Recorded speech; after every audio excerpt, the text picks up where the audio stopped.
Welcome back to another technical deep dive here in the debug zone. Today we're tackling a big question and breaking it down with insights from other users. Hopefully this clears up some misconceptions and helps you get the answer you need.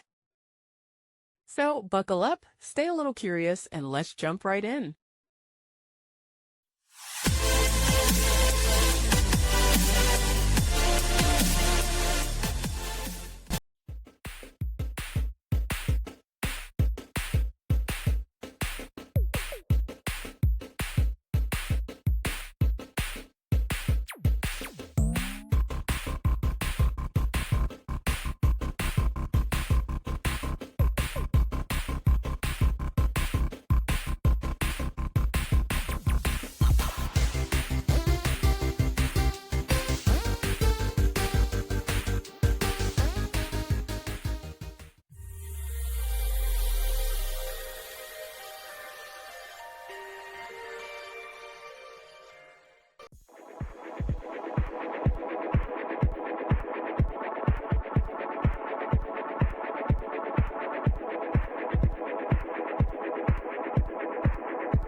And that's a wrap.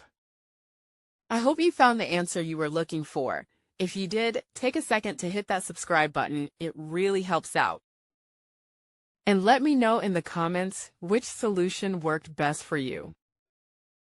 See you next time in the debug zone.